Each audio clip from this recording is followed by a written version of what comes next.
सत्र के साथ जुड़ना शुरू हो जाइए ताकि आज की ये जो क्लास है इस क्लास को हम लोग प्रारंभ कर सके। मैं आशा कर रहा हूँ कि आप सभी लोग स्वस्थ होंगे, बेहतर होंगे और बढ़िया ढंग से एग्जाम्पल के साथ आप अपनी पढ़ाई कर रहे होंगे। ठीक है, तो चलिए सारा बच्चा पार्टी जो है ये फटाफट आ जाओ, ठीक है, ताकि कल जहाँ पर हमने क्लास छोड़ी थी वहाँ से आगे की बातों को करते हैं। नर्वस सिस्टम के विषय में हमारे पास बात हो रही थी, हिंड ब्रेन के बारे में हम लोग बात कर रहे हुए थे, जिसमें से पोंस वेरोलाई के विषय में मैंने आपसे बात कर लिया था कल की क्लास में। मेडुला ऑब्लोंगटा बचा हुआ था, तो चलिए आइए इसके बारे में आज की क्लास में बात कर लेते हैं, साथ ही साथ न्यूरॉन को देख लेते हैं, फिर ये टॉपिक जो है वो टॉपिक आपका हो जाएगा ओवर। तो फटाफट सभी के सभी बच्चा पार्टी जो है जुड़ जाओ। ठीक है, आओ तो फिर बात करता हूं मेडुला ऑब्लोंगटा से। मेडुला ऑब्लोंगटा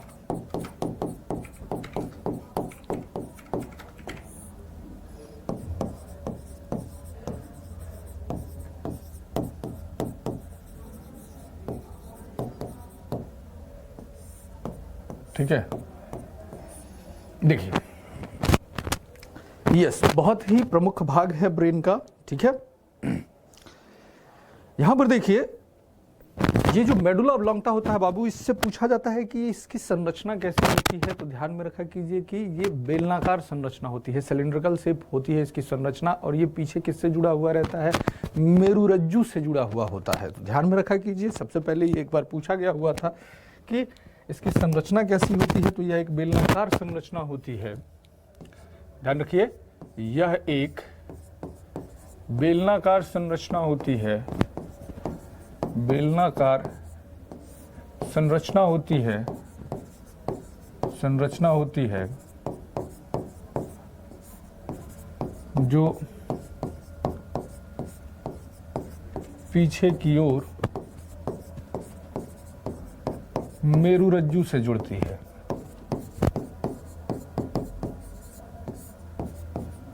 जुड़ती है। ठीक है, मेरुरज्जु से जुड़ती है। It is a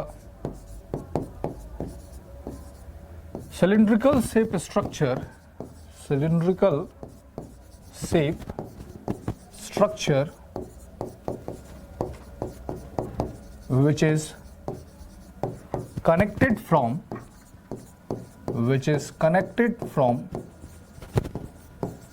medulla, which is connected from spinal cord from the behind, which is connected from spinal cord from the behind, पीछे की ओर से यह क्या हो जाता है बच्चा, मेरुरज्जु से जुड़ा हुआ रहता है। ठीक है, अब बात करें कि कार्य होता क्या है इसका। सर कल की पीडीएफ सेंड नहीं की थी, पीडीएफ चली गई है बच्चा, वो अपलोड हो जाएगी। कई बार क्या हो जाता है कि सर्वर पे समय लग जाता है,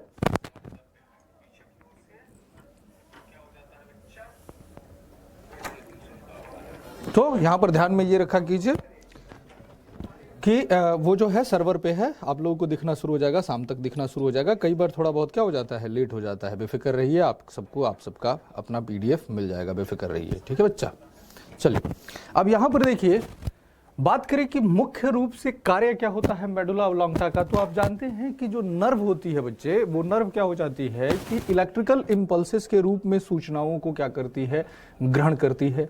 नर्व जो है, तंत्रिकाएं जो है, ये शरीर के सभी भागों में फैली हुई है और शरीर के अलग अलग भागों से ये क्या कर रही हुई है, ये सूचनाओं को किसके रूप में, विद्युत आवेगों के रूप में ग्रहण करती है और फिर मस्तिष्क को भेजती है। तो याद रखिएगा कि मस्तिष्क और मेरुरज्जु के बीच में सूचनाओं का आवेगों के रूप में संचालन किसके द्वारा होता है, मेडुला ऑब्लोंगटा के द्वारा होता है। जी हाँ, हार्ट बीट जो होता है, श्वसन का रेट, इन सबको भी ये क्या करता है, कंट्रोल करता है। बहुत बढ़िया द कोच साहब, उसके विषय में भी हम लोग बात करेंगे, बिल्कुल विषय कई सारी चीजों को करता है।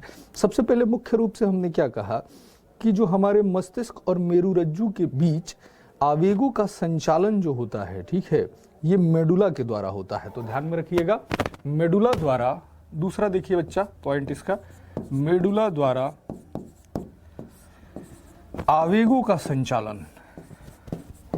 आप कहोगे कि आवेग क्या है बच्चा, जो सूचनाएं होती है वो सूचनाएं हमारे शरीर के अंदर किस रूप में चलती है, विद्युत आवेगों के रूप में चलती है, इंपल्सेस के रूप में चलती है। तो मेडुला द्वारा आवेगों का संचालन मस्तिष्क तथा मेरुरज्जु के बीच होता है। मस्तिष्क तथा मेरुरज्जु के बीच होता है। मेरुरज्जु के बीच होता है। ठीक है, ध्यान में रखिएगा। मेडुला ट्रांसमिट्स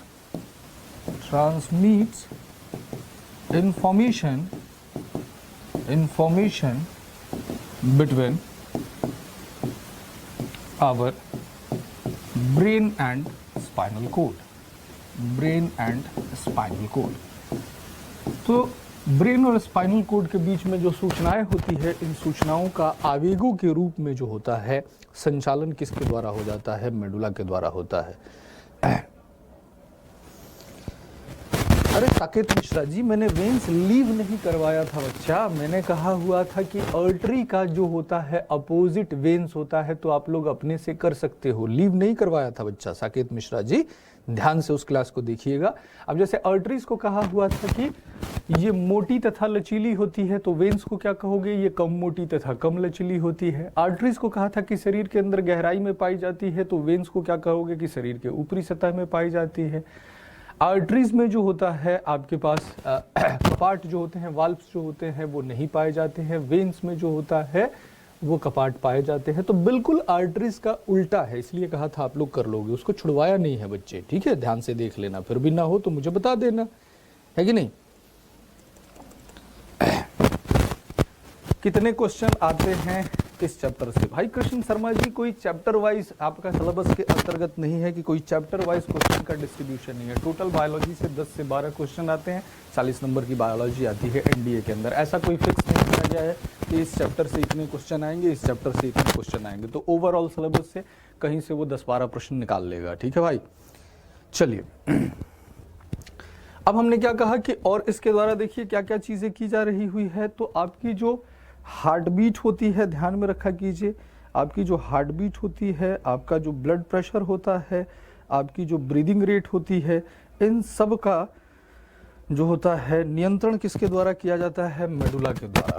तो मेडुला द्वारा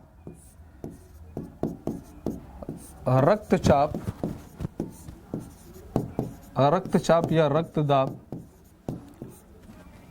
श्वास की गति ब्रीदिंग रेट, हृदय की धड़कन हार्ट बीट, हृदय की धड़कन का नियंत्रण किया जाता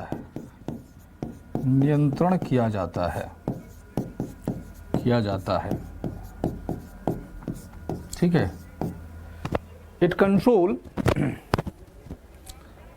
वॉइस क्लियर नहीं है। वॉइस यहाँ से तो सही चल रही हुई है, क्या कह रहे हो कि वॉइस क्लियर नहीं है?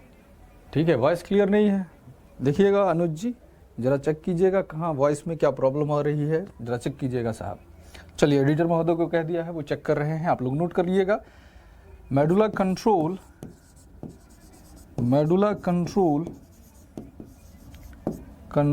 Our blood pressure,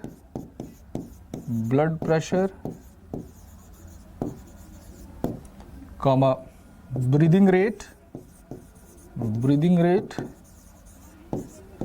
heart beat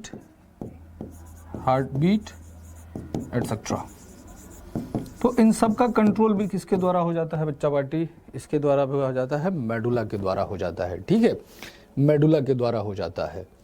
ठीक है, चलिए अब देखिए क्या हो जाता है कि जितनी भी प्रतिवर्ती क्रियाएं होती है बच्चे, कई बार पूछा जाता है कि जो रिफ्लेक्स एक्शन की क्रियाएं होती है वो मस्तिष्क के किस भाग में होता है?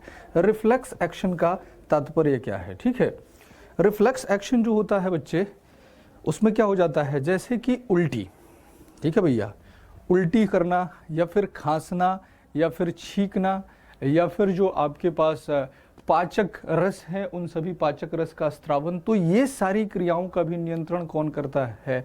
मेडुला के द्वारा किया जाता है। तो कई बार डायरेक्ट पूछ लिया जाता है कि रिफ्लेक्स एक्शंस जो होते हैं, प्रतिवर्ती क्रियाएं जो होती है, इन प्रतिवर्ती क्रियाओं को कौन कंट्रोल करता है तो ध्यान में रखा कीजिए मेडुला द्वारा ही कंट्रोल किया जाता है। तो अगले पॉइंट में इसको आप लोग नोट करेंगे, अगले पॉइंट में डालेंगे मस्तिष्क के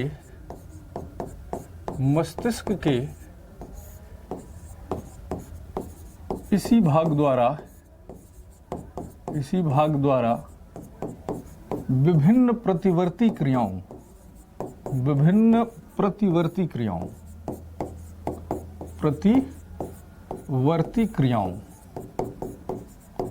क्रियाओं जैसे खांसना, ठीक है, छींकना, उल्टी करना,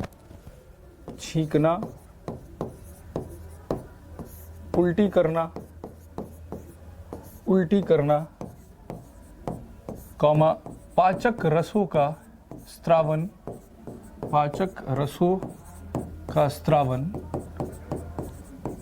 इत्यादि क्रियाओं को नियंत्रित किया जाता है,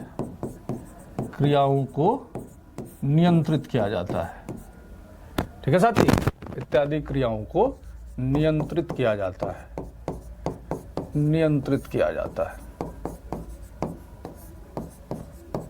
है, ठीक है। तो जितनी भी आपके पास रिफ्लेक्स एक्शंस होती है वो रिफ्लेक्स एक्शंस में इन सारी चीजों को बात किया जाता है।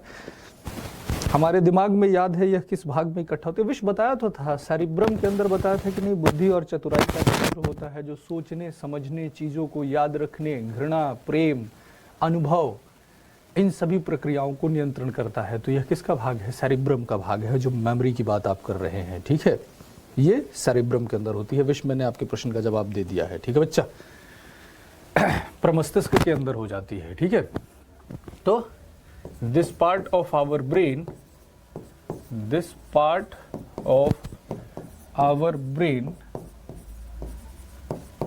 Control different reflex actions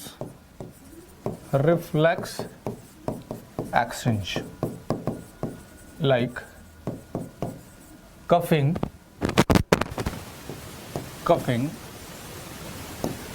sneezing,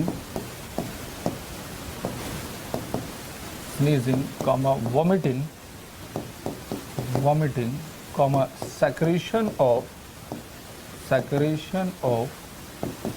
digestive juices etc. तो जितनी भी रिफ्लेक्स एक्शन वाली प्रक्रियाएं होती है ये मेडुला के द्वारा ही होती है।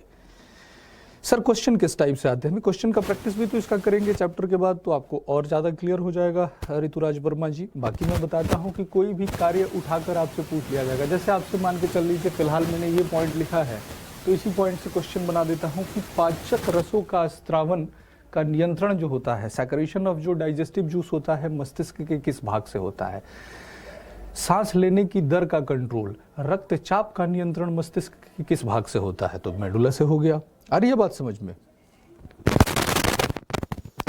वॉइस प्रॉब्लम क्या हो रही है बताओ सर? बहुत साउंड आ रहा है, किस तरह का साउंड आ रहा हुआ है?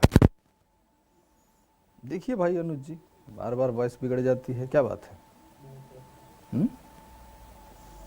कहाँ?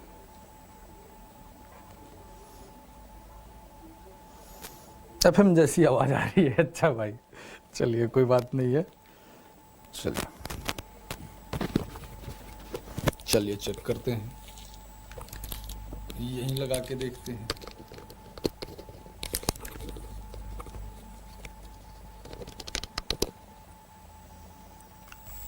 अब सही आवाज आ रही है? बताइए, सही आवाज आ रही है? अब सही आवाज आ रही है? चलिए, क्लियर? ओके, अब बात कर लेते हैं किसके विषय में? अब बात कर लेते हैं स्पाइनल कोड। ब्रेन के विषय में तो हमने बात कर लिया, स्पाइनल कोड के विषय में बात करते हैं। मेरुरज्जु का क्या कार्य है? Spinal cord.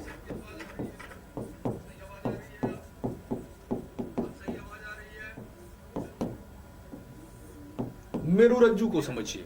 तो मेरुरज्जु का क्या कार्य हो जाता है बच्चों? ठीक है, मेरुरज्जु जो होता है, जैसा कि आपको पता है, रज्जु का मतलब क्या होता है, रज्जु रस्सी के समान संरचनाएं हो गई। तो ये पतली पतली तंत्रिकाओं का जाल होता है। जैसे कि आपको पता है कि तंत्रिकाएं जो है वो आपके पूरे शरीर में फैली हुई है। सपोज करके चल लीजिए कि आपके पैर में कोई कांटा चुभ गया, अब इसकी इंफॉर्मेशन आपके ब्रेन तक मिल जाती है। तो कैसे मिल रहा हुआ है? अब तंत्रिकाएं जो है ये पूरे शरीर में फैली हुई है, तो शरीर के हर एक भाग से क्या करती है, सूचनाओं को ग्रहण करती है, और इन सूचनाओं को ग्रहण करके इन पूरी तंत्रिकाओं का जाल क्या कह रहा है, मेरुरज्जु कहला रहा है। तो मेरुरज्जु का कार्य क्या है कि शरीर के विभिन्न भागों में उपस्थित जो तंत्रिकाएं होती है, उन तंत्रिकाओं से सूचनाओं को विद्युतीय आवेग के रूप में, इलेक्ट्रिकल इंपल्सेस के रूप में क्या करता है, ग्रहण करता है, और उसको किसको भेज देता है, ब्रेन को भेज देता है। ठीक है, ब्रेन क्या करती है, ब्रेन उन सूचनाओं पर निर्णय लेता है और उन निर्णयों को बैक टू फिर से मेरुरज्जु लेकर आता है और मोटर न्यूरॉन तक पहुंचा देता है। यानी कह सकते हैं आपकी तंत्रिकाओं के और मस्तिष्क के बीच जो सूचनाओं का आदान प्रदान जिस माध्यम के द्वारा होता है, इस माध्यम को हम लोग क्या कहते हैं, इस माध्यम को हम लोग स्पाइनल कोड कहते हैं। ठीक है, इस माध्यम को हम लोग क्या कहते हैं, स्पाइनल कोड कहते हैं। ठीक है, चलिए, तो इसमें हमने कहा कि यह तंत्रिकाओं का जाल होता है, यह तंत्रिकाओं का जाल होता है, जो शरीर के विभिन्न भागों से, जो शरीर के विभिन्न भागों से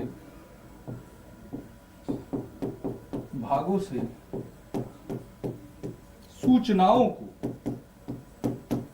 तंत्रिकाओं का जाल होता है जो शरीर के विभिन्न भागों से सूचनाओं को विद्युतीय आवेगों के रूप में,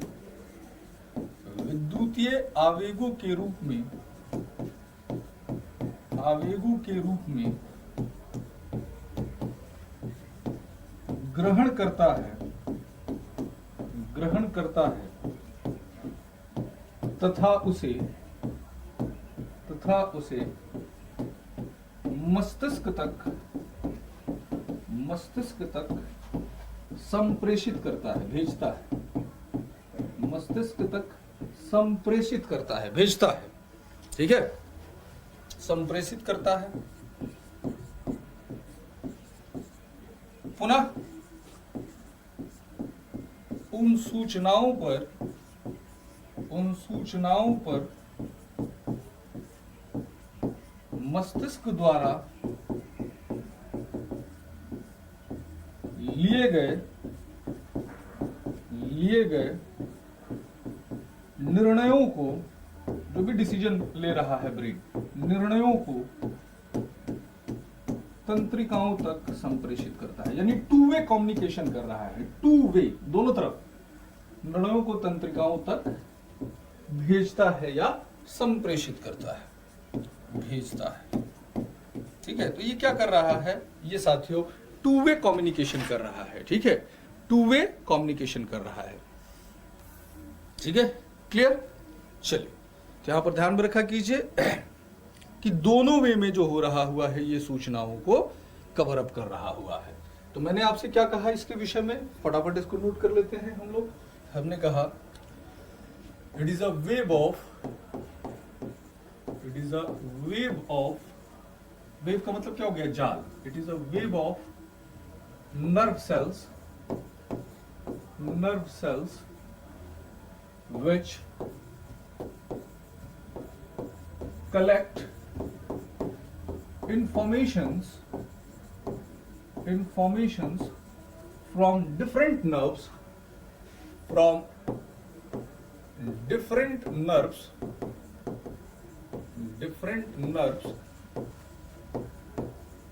in the form of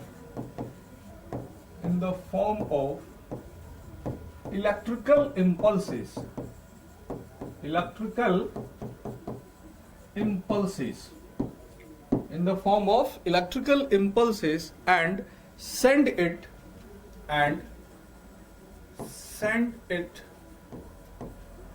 to our send it to our brain,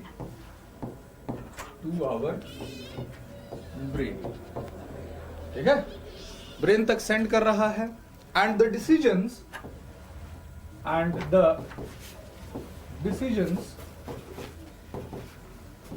taken by our brain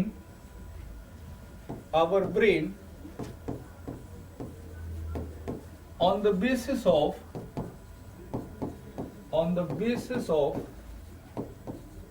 these informations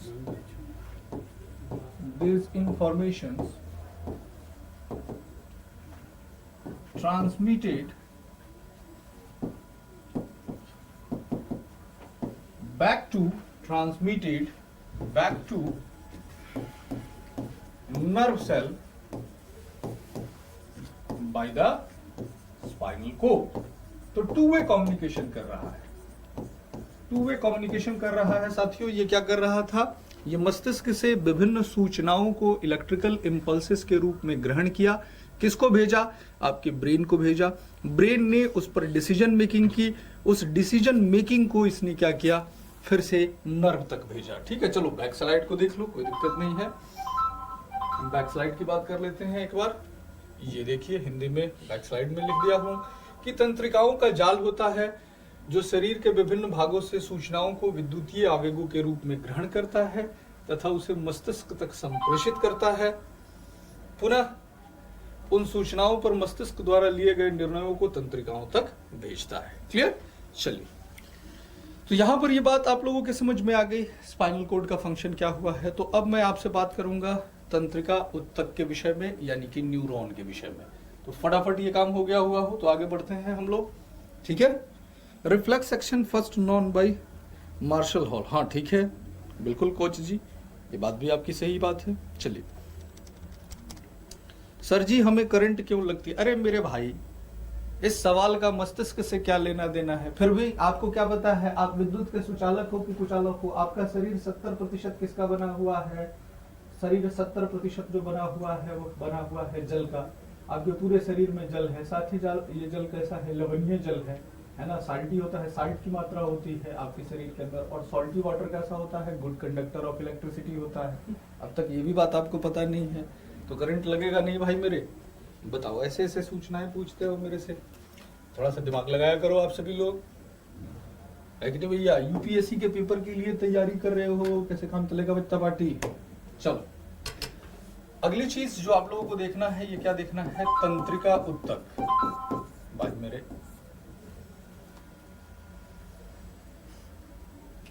तंत्रिका उत्तक, नर्वस टिश्यू। ठीक है भैया, तो तंत्रिका तंत्र की जो इकाई होती है, सबसे छोटी इकाई होती है बच्चों। इस छोटी इकाई को हम लोग किस नाम से जानते हैं? तंत्रिका उत्तक की इकाई जो होती है, इसको हम लोग क्या कहते हैं? न्यूरॉन कहते हैं, या फिर तंत्रिका कोशिका कहते हैं। ठीक है, तंत्रिका उत्तक की जो इकाई होती है, इस इकाई को हम लोग क्या बोलते हैं? न्यूरॉन बोलते हैं। ठीक है, न्यूरॉन बोलते हैं, या फिर इसको तंत्रिका कोशिका बोलते हैं। क्योंकि ऊतक तो आपको समझा ही चुका हूं कि ऊतक क्या होता है। ऊतक जो होता है, ये आपके पास कोशिकाओं का समूह होता है। ठीक है, चलिए, तो हमने बात किया कि तंत्रिका उत्तक की इकाई न्यूरॉन अथवा तंत्रिका कोशिका होती है, अथवा तंत्रिका कोशिका होती है,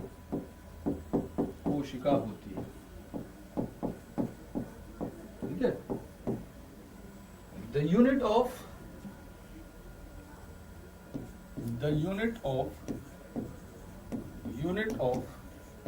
nervous tissue is called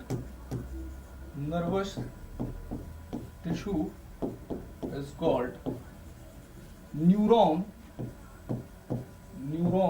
और नर्व सेल। ठीक है, तो न्यूरॉन कहते हैं या फिर नर्व सेल कहते हैं। ठीक है, अच्छा, मिस्टर एस कह रहे हुए हैं कि सर प्रेग्नेंट होने पर औरत उल्टी क्यों करती है? अरे मेरे भैया, इसके लिए हार्मोनल सेक्रेशंस जो है वो हो जाती है। जब महिलाएं प्रेग्नेंट हो जाती है तो उनके बॉडी में जो होता है हार्मोनल सेक्रेशन बढ़ जाता है, जिसके चलते क्या होता है, जीभ मिचलाना या उल्टी वाली घटनाएं होती है। ठीक है भैया, उसको कंट्रोल करने का काम ब्रेन का है। ठीक है, उल्टी बनाने का काम ब्रेन का नहीं है, वो हार्मोन्स का काम है। ठीक है, चलिए आगे बात कर लेते हैं। अब यहाँ पर कि तंत्रिका उत्तक की इकाई जो हुई ये क्या कहलाती है? न्यूरॉन अथवा तंत्रिका कोशिका होती है। अब ये जो तंत्रिका कोशिका जो होती है यानी न्यूरॉन जो होती है, न्यूरॉन के मुख्य रूप से 3 भाग होते हैं। न्यूरॉन के मुख्यतः 3 भाग होते हैं। मुख्यतः 3 भाग होते हैं।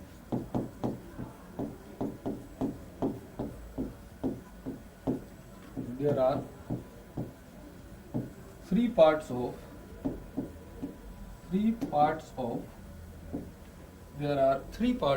न्यूरॉन। ठीक है, तो न्यूरॉन जो होता है, इस न्यूरॉन के 3 भाग हो जाते हैं। ठीक है, ये भाग कौन कौन से हो जाते हैं, यहां पर ध्यान दीजिए। ये भाग कौन कौन से हो जाते हैं? पहला भाग जो है इसको बोला जाता है साइटोन। साइटोन बोला जाता है।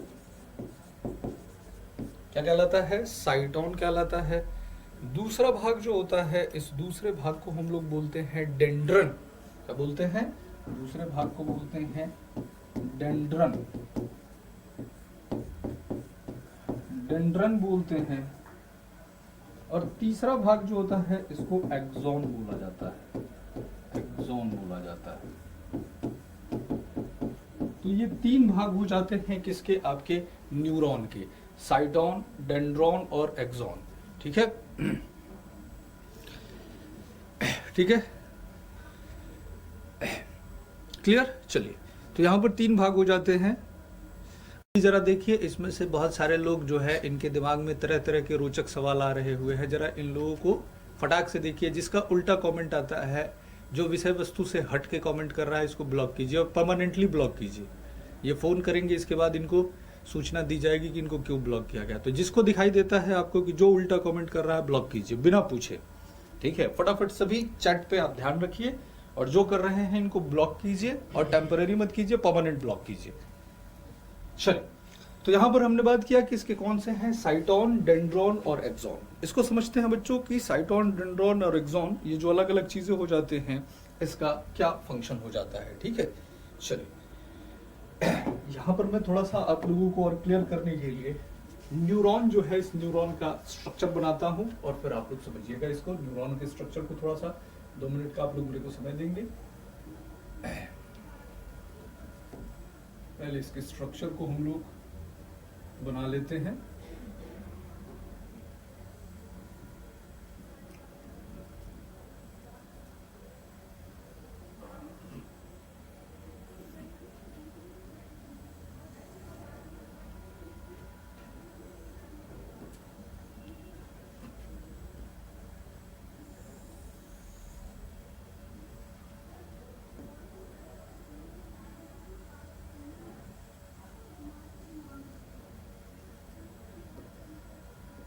ठीक है, थोड़ा सा समय मैं ले रहा हूं, इसके बाद आप लोग देखिएगा और समझने का प्रयास करते हैं।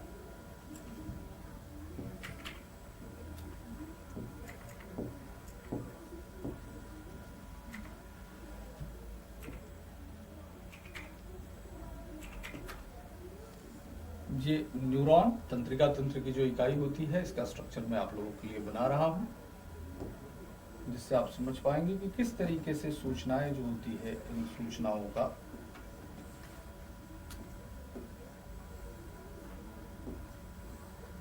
आदान प्रदान होता है।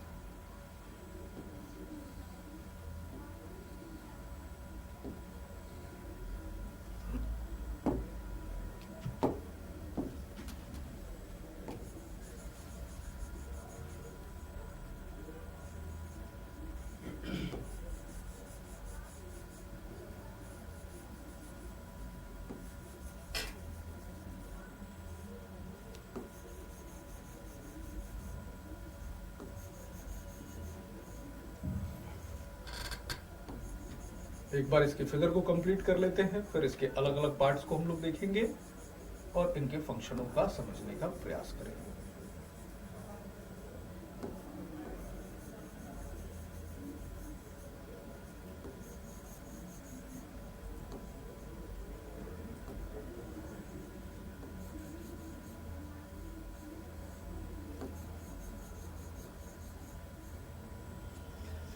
ठीक है, तो लमसम इसका फिगर जो है हमारे पास तैयार हो चुका है। समझते हैं अब हम लोग इसको।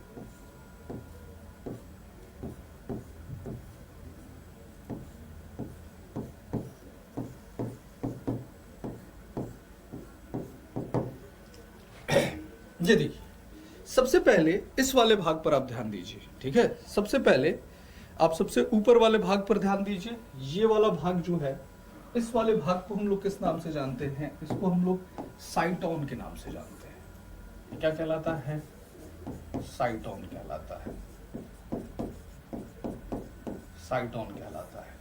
यहां पर आपको ये बात समझना पड़ेगा कि साइटोन जो होता है, इस साइटोन का अपना केंद्रक होता है। इसका अपना केंद्रक होता है। साइटोन जो होता है, इसका अपना क्या होता है? केंद्रक होता है। तो इसका अपना न्यूक्लियस होता है। ठीक है, साइटोन जो है इसका क्या हो जाता है? अपना केंद्रक होता है, इसका अपना न्यूक्लियस।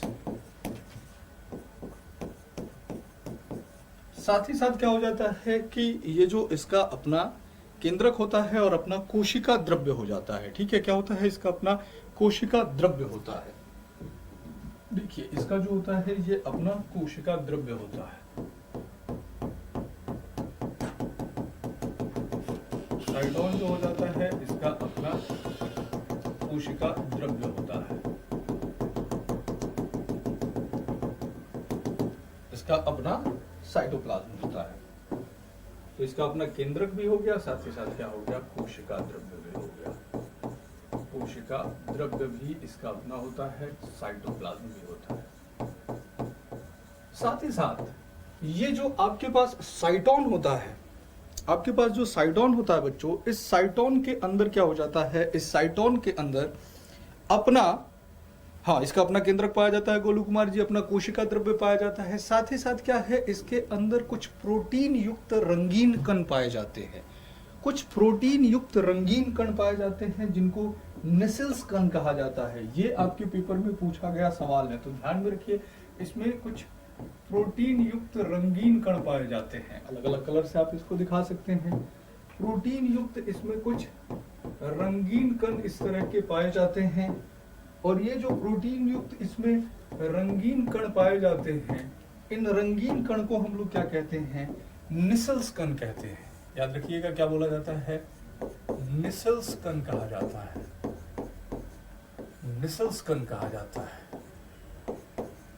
निसेल्स ग्रैनुअल्स, ग्रैनुअल्स कहा जाता है। ये क्या करते हैं? निसेल्स ग्रैनुअल्स जो होते हैं, इनका काम ये हो जाता है बच्चा कि ये प्रोटीन को बनाने में मदद करते हैं। ठीक है, अब देखिए, इस साइटोन पर ध्यान दीजिए। इस साइटोन से अगर आप लोग देख रहे होंगे तो यहां पर ये जो आपको संरचना दिखाई दे रही है, जैसे ये संरचना आपको दिखाई दे रही है, आपको ये संरचना दिखाई दे रही है, आपको ये वाली संरचना दिखाई दे रही है। ये सिंगल संरचना की बात कर रहा हूं। ये वाली जो संरचनाएं आपको दिखाई दे रही है, देखिए, थोड़ा सा मैं इसको मोटा कर देता हूं, डार्क कर देता हूं, जिससे कि आपको और समझ में आएगी कि ये जो संरचनाएं आप देख रहे हैं, इन संरचनाओं को हम लोग क्या बोलते हैं? डेंड्रन बोलते हैं। क्या बोलते हैं बच्चा? इनको हम लोग बोलते हैं डेंड्रन। ये संरचनाएं जो है ये कहलाती है डेंड्रन। डेंड्रन कहलाती है। डेंड्रन कहलाती है। अब हर एक डेंड्रन जो आप लोग देख रहे होंगे, हर एक डेंड्रन जो आप लोग देख रहे होंगे, ये डेंड्रन कई सारे भागों में देख रहे हैं, कई सारे इसमें से भाग निकल रहे हैं। इन्हीं सारे भागों को डेंड्राइट्स कहा जाता है। यानी डेंड्रन का जो प्लूरल फॉर्म होता है, ये क्या कहलाता है? डेंड्राइट्स कहलाता है। ठीक है, तो ये क्या कहलाता है? डेंड्राइट्स कहलाता है। तो ध्यान में रखा कीजिए, ये जो सारे एक डेंड्रन कई सारे भागों में टूट गया हुआ है, इन सारे शाखाओं को क्या बोलते हैं? डेंड्राइट्स बोलते हैं। Dendrites, dendrites. तो डेंड्रन का जो प्लूरल फॉर्म हुआ, ये प्लूरल फॉर्म क्या बना दिया, डेंड्राइट्स बना दिया। डेंड्रन का प्लूरल फॉर्म जो हो गया, ये क्या हो गया, डेंड्राइट्स बना दिया गया। ठीक है, क्लियर। अब देखिए यहां पर ये जो आप देख रहे हैं, ये लंबी सी पूछनुमा संरचना जो चल रही है, ये लंबी सी जो पूछनुमा संरचना चल रही हुई है, इस संरचना को, ये जो बीच वाली संरचना आपको नजर आ रही है, इस संरचना को किस नाम से जानते हैं, इस संरचना को बच्चों कहते हैं एक्सॉन बोलते हैं, एक्सॉन बोलते हैं, एक्सॉन बोलते हैं। ठीक है, अब एक्सॉन के चारों तरफ आप देख रहे होंगे कि इस तरीके से, ये जो मैं आपको दिखाना चाह रहा हूं, ध्यान दीजिएगा, यहां आप देख रहे हैं ये ऊपर से नीचे तक की जो लंबी नलिका हो गई, इस नलिका को हम लोग क्या बोलते हैं, हाँ, जो पतली पतली केशनुमा संरचना निकल रही हुई है डेंड्रन से, इसको डेंड्राइट्स कहते हैं। सिंपल सा ध्यान में रखा करो कि एक डेंड्रन जो होता है आगे चल के कई सारे शाखाओं में बट जाता है, जिन शाखाओं को क्या बोला जाता है, डेंड्राइट्स बोला जाता है। सर निसल्स कण लिखा है, निसल्स कण लिखा हुआ है, निसल्स ग्रेनुअल्स लिखा है, वहां नहीं समझ में आता है तो देखो यहां लिख देता हूं, निसल्स क्या लिखा है, निसल्स ग्रेनुअल्स, ग्रेनुअल्स लिखा है बेटा, इसको निसल्स कण लिखा है। अगर वहां लोगों के चलते आपको नजर नहीं आ रहा होगा तो देखो यहां लिख दिया, निसल्स कण लिखा है बच्चा। ठीक है, अब मैं आपको क्या बता रहा हुआ था कि यहां आप ध्यान दीजिए कि हर एक एक्सॉन के पास आप क्या देख रहे हैं कि इस तरीके से इसके बाहर जो होती है ये कोमल संरचनाएं पाई जाती है। ठीक है, मुलायम मुलायम संरचनाएं पाई जाती है, और इन संरचनाओं को हम लोग किस नाम से जानते हैं, इनको माइलिन सेल्थ के नाम से जाना जाता है, माइलिन अच्छाद के नाम से जाना जाता है। माइलिन अच्छाद का काम क्या होता है, इन संरचनाओं को मैं क्या कह रहा हूं बच्चा, इसको बोल रहा हूं माइलिन अच्छाद। ये सूचनाओं को तेजी से ट्रांसमिट करने में मदद करती है, तो इसको क्या बोलते हैं, इसको हम लोग बोलते हैं माइलिन सेल्थ बोला जाता है। ठीक है, माइलिन सेल्थ। ठीक है, माइलिन सेल्थ पाया जाता है। साथ ही साथ आप क्या देख रहे होंगे कि ये जो माइलिन सेल्थ है, ठीक है, ये जो माइलिन सेल्थ होता है, इस माइलिन सेल्थ के अंदर आप देखिए ये बीच बीच में क्या हो रहा है, संकुचित हो रही है। जैसे यहां से स्टार्ट हुआ, ध्यान दीजिए, यहां पर आकर संकुचित हुई, फिर चली, फिर आकर संकुचित हुई, फिर चली। तो यहां पर आप क्या देख रहे हैं, बीच बीच में ये खांच नुमा संरचना बन जा रही है, खांच ग्रूव्स जैसी संरचना बन जा रही है। ये जो ग्रूव जैसी संरचना होती है, इसको रेनवियर की नोड बोला जाता है। ये क्वेश्चन आपके एनडीए में बनाया गया था कि रेनवियर की नोड किस में पाई जाती है, तो रेनवियर की नोड पाई जाती है न्यूरॉन के अंदर। तो जहां जहां पर ये माइलिन अच्छाद संकुचित हो रही है, वहां पर जो ग्रूव नुमा संरचना बन जा रही है, उन्हें जो ग्रूव नुमा संरचना बन, पहले समझ तो लो, ये सारी बातें आप लोगों को लिखवा दूंगा। अब आप लोग क्या कहते हो, जब मैं लिखवाता हूं तो बोलते हो कि सर फिगर दिखाओ, जब फिगर से समझाने की क्वेश्चन करता हूं तो कहते हो सर लिखो। ये सारी बातें लिखवा दूंगा, पहले समझ तो लो। अब मैं लिखवाऊंगा रेनवियर की नोड होती है, लिखाऊंगा साइटन होता है, तो नहीं समझोगे कि साइटन क्या हो जाता है। एक बार समझ लो, ये सारी बातें आप लोगों को लिखवा दूंगा। तो ये क्या मिलता है, node of Ranvier, node of Ranvier हो जाता है बच्चा, रेनवियर। ठीक है, जहां पर ये संकुचित होती है, ग्रूव नुमा संरचना बनती है, उसको क्या बोला जाता है, नोड ऑफ रेनवियर बोला जाता है। अब कई बार आपको ये समझ में नहीं आता है कि सूचनाएं किधर से किधर चलती है। अब आप कहते हो कि सर ऐसा फिगर तो हम लोग बुक में भी देख लेते हैं। सूचनाएं ध्यान में रखा कीजिए, साइटोन से एक्सॉन की ओर चलती है, इधर से इधर चलती है। अगर मैं सूचनाओं को आपको दिखाऊं कि सूचनाएं किधर से किधर चलती है, देखिए साइटोन से एक्सॉन की ओर चलती है, ये होती है, इससे चलती है सूचनाओं का संप्रेषण जो होता है, सूचनाओं का संप्रेषण जो होता है साइटोन से, याद रखा कीजिए, इस तरीके से इस डायरेक्शन में चल रही है। तो सूचनाएं जो होती है, इन सूचनाओं का संप्रेषण होता है साइटोन से एक्सॉन की ओर, सूचनाओं का संप्रेषण। ठीक है, transmission of information, transmission of information जो होता है, ये इंफॉर्मेशन किधर से किधर चलती है बच्चा, ये चलती है साइटोन से एक्सॉन की ओर, इस तरीके से चलती है। अब समझिए कि सूचनाएं ग्रहण किस तरीके से किया जाता है। अब सूचनाएं किस तरीके से ग्रहण किया जाता है इसको समझिए। तंत्रिकाएं हैं, तो विभिन्न तंत्रिकाओं से सूचनाओं को खींचता कौन है? डेंड्राइट्स खींचता है। देखिए ये डेंड्राइट्स जो है, इस तरीके से जो शाखाएं निकली हुई है, ये डेंड्राइट सूचनाओं को पकड़ती है और लेकर कहां आती है? साइटोन के अंदर आती है लेकर सूचनाओं को। अब ये जो साइटोन होता है, ये साइटोन इन सूचनाओं को प्रोसेस करके किसको भेजता है? एक्सॉन को भेजता है, और एक्सॉन द्वारा ये सूचनाएं चलती है। आगे चलकर एक न्यूरॉन से दूसरी न्यूरॉन, देखिए ये एक्सॉन जहां खत्म हो रहा है, यहां से दूसरी न्यूरॉन इससे जुड़ जाती है। दूसरी न्यूरॉन, कई सारी न्यूरॉन है, पूरी न्यूरॉन का जाल ही है। हमने एक छोटी इकाई को न्यूरॉन कहा है, तो एक्सॉन के एक किनारे से दूसरी न्यूरॉन, यहां से फिर नई न्यूरॉन जुड़ जाएगी, और जहां पर ये एक दूसरे से जुड़ती हैं, इस जगह को, इनकी संधि को क्या बोला जाता है? सिनेप्स बोला जाता है। सिनेप्स बोला जाता है। सिनेप्स बोला जाता है। तो सिनेप्स वो जगह हुआ जहां पर एक न्यूरॉन दूसरे न्यूरॉन से जुड़ती है। एक न्यूरॉन दूसरे न्यूरॉन से जुड़ती है। न्यूरॉन दूसरे न्यूरॉन से जुड़ती है। न्यूरॉन से जुड़ती है, उस स्थान को क्या कहा जाता है? उस स्थान को कहा जाता है सिनेप्स। तो सिनेप्स वो जगह हुआ जहां पर एक न्यूरॉन दूसरे न्यूरॉन से क्या हो रहा है बच्चा? जुड़ रहा हुआ है। ठीक है, तो एक चीज और ध्यान में रख लिया कीजिए कि रेनवियर की नोड जो है और माइलिन अच्छाद जो है, ये इलेक्ट्रिकल इंपल्सेस को तेजी से ट्रांसमिट करने में मदद करती है। बाकी मुख्य भाग 3 ही है। तो शरीर के अलग अलग तंत्रिकाओं से सूचनाओं को किसने ग्रहण किया? सूचनाओं को ग्रहण किया डेंड्राइट्स ने। डेंड्राइट्स ने इन सूचनाओं को कहां भेजा? साइटोन में भेजा, और साइटोन के द्वारा ये सूचनाएं जो चलती है, यह किसके माध्यम से चलती है? एक्सॉन के माध्यम से चलती है। एक एक्सॉन से दूसरा एक्सॉन जहां पर जुड़ता है, उस जगह को क्या बोला जाता है? सिनेप्स बोला जाता है। क्लियर? अब इन सभी बातों को मैं आपको नोट करवा दूंगा, इन सभी बातों को आपको नोट करवा देता हूं। ठीक है, ठीक है, चलिए तो अब बात कर लेते हैं अलग अलग। सबसे पहले हम बात किसकी करते हैं? साइटोन की करते हैं। साइटोन की।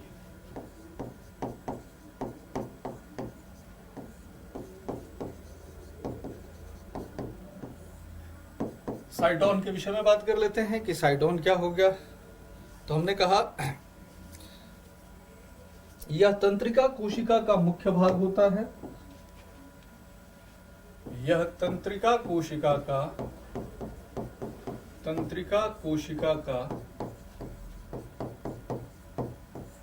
मुख्य भाग होता है।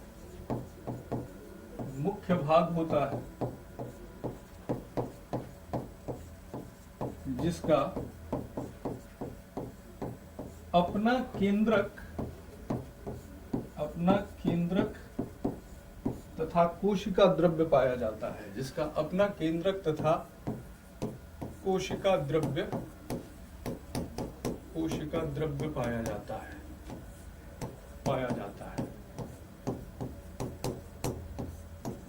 ठीक है, साइटोन के विषय में हम लोग बात कर रहे हैं। ठीक है, इट इज द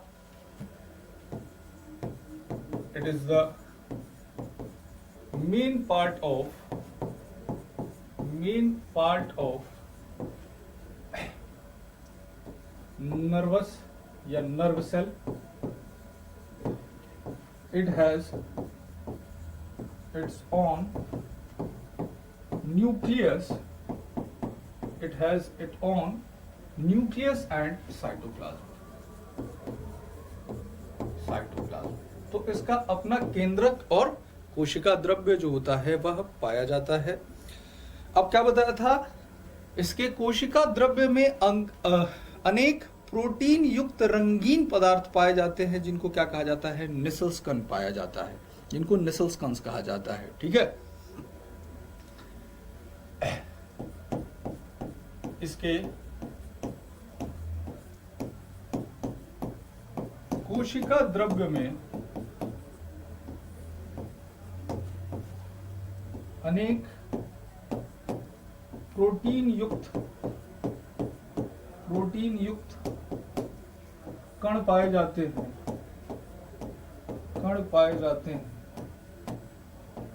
जिन्हें निसल्सकन कहा जाता है। ये सवाल पूछा भी गया है, निसल्स कण कहाँ पाए जाते हैं? साइटोन के अंदर। इसके कोशिका द्रव्य में अनेक प्रोटीन युक्त कण पाए जाते हैं या प्रोटीन युक्त रंगीन कण पाए जाते हैं, रंगीन वर्ड भी डाल लीजिए, प्रोटीन युक्त रंगीन कण पाए जाते हैं जिन्हें निसल्स कण कहते हैं।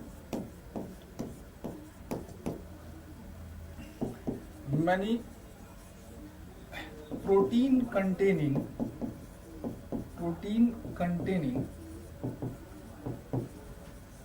colorful particles are found in cytoplasm of cytone,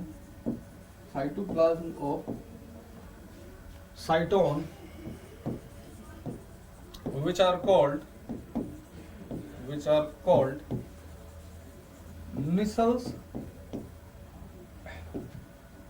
Nissls granules। तो निसल्स कण इनको कहा जाता है, निसल्स ग्रैनुअल कहा जाता है। ठीक है, सबका सिलेबस एक ही साथ खत्म होगा शर्मा जी, सभी बैचेस का। ठीक है, मार्च तक। तो साइटोन जो होता है, इसके कोशिका द्रव्य में अनेक प्रोटीन युक्त रंगीन पदार्थ पाए जाते हैं। इतनी बात आपको किससे ध्यान में रखनी है? आपको साइटोन से ध्यान में रखनी है। ठीक है, डेंड्रॉन के विषय में बात करते हैं। ठीक है, इसके बाद बात करते हैं किसके विषय में? डेंड्रॉन के विषय में। ठीक है, डेंड्रॉन,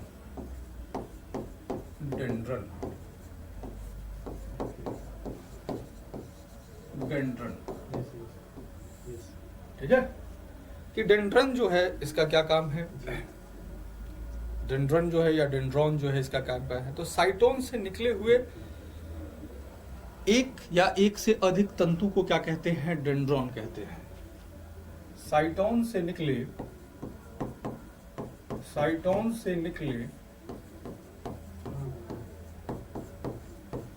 एक या एक से अधिक तंतु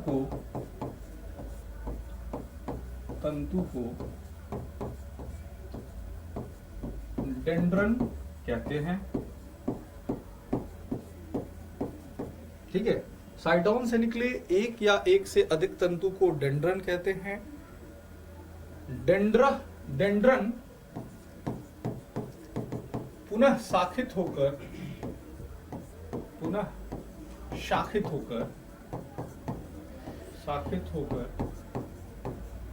कई सारे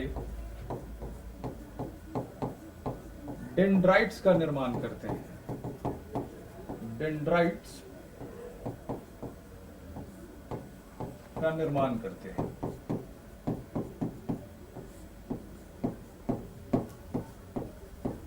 ठीक है, तो डेंड्रन पुनः शाखित होकर कई सारे डेंड्राइट्स का निर्माण करते हैं। क्लियर हो गया ये बात आप लोगों को? और ये डेंड्राइट्स जो होते हैं, यही जो होते हैं, ये इंपल्सेस को साइटोन तक लेकर आते हैं। डेंड्राइट्स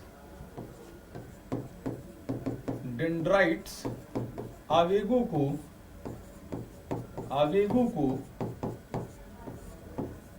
साइटोन तक लेकर आते हैं।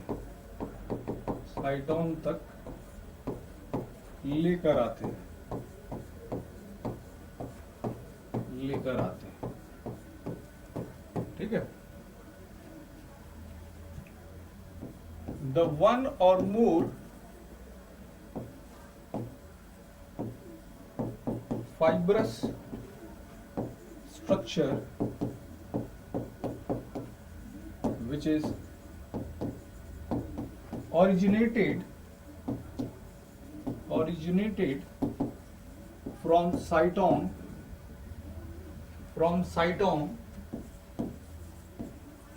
are called dendron.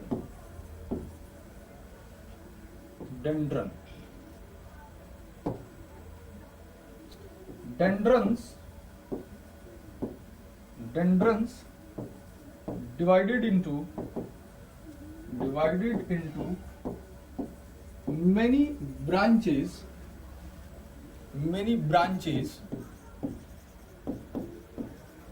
which are called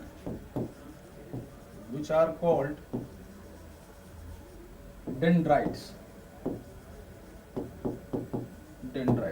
ठीक है। और ये डेंड्राइट्स ही क्या कर रही है, इम्पल्सेस को साइटोन तक लेकर आ रही है। these dendrites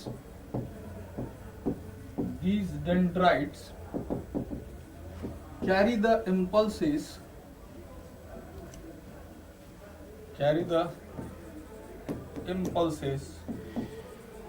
to the साइटोन। तो साइटोन तक इंफॉर्मेशन को क्या करती है, लेकर आती है, ठीक है। अब सिंपल सी बात करते हैं कि डेंड्रॉन से जो एक पतली संरचना निकलती है, यहां पर हमने बात किया साइटोन से एक शुरू होकर एक बहुत पतला सा संरचना निकलता है, इसको तंत्रिका तंतु जो निकला हुआ रहता है, जो एक न्यूरॉन को दूसरे न्यूरॉन तक संदेश वाहक का कार्य करता है, इसको हम लोग क्या बोलते हैं, एक्सॉन बोलते हैं, ठीक है। तो इसको क्या बोलते हैं, एक्सॉन बोलते हैं। चलिए, तो डेंड्रन को हमने नोट कर लिया हुआ है, बाकी इसके क्वेश्चंस को हम लोग लगाएंगे तो वहां पर मैं आपको एक्सॉन के विषय में बता दूंगा, क्योंकि आज का समय जो है वो समय समाप्त हो गया हुआ है। तो एक्सॉन के बारे में 5-7 मिनट में चर्चा कर लूंगा आपसे अगली क्लास में। सो मामला जो है वो खत्म हो जाएगा इसका, और साथ ही साथ इसका जो हमारे पास प्रश्न है उन सभी प्रश्नों को भी हम लोग कर लेंगे, ठीक है। चलिए, बाकी आप सबको पता ही है कि संडे को हम लोग मिल रहे हैं कहाँ पर, डिफेंस वॉरियर के यूट्यूब चैनल पर रात को 8 बजे बायोलॉजी के स्पेशल मैराथन के साथ। तो उस मैराथन के साथ आप लोगों को जुड़ना नहीं भूलना है, ठीक है। बाकी जो भी आपके प्रश्न रह गए हुए हैं, अभी मैंने इसको ख़त्म नहीं किया है, 5-10 मिनट का आपको 10 मिनट का समय और लूंगा, तो जो भी आपके प्रश्न या क्वेरी रह गए हुए हैं इससे आप पूछ लीजिएगा अगली क्लास में, यानी मंडे की क्लास में, ठीक है। बाकी हम लोग कल, यानी कि कल संडे है, मिल रहे हैं रात को 8 बजे 8 से 11 में महामैराथन के साथ बायोलॉजी की प्रीवियस ईयर्स के क्वेश्चंस और साथ ही साथ संभावित प्रश्नों की सूची के साथ। तो चलिए, आज इजाजत लेते हैं, अगली क्लास में आप लोगों से मुलाकात होगी। तो लिए आप सभी साथियों को जय भारत, जय एग्जामपुर, कर विजय।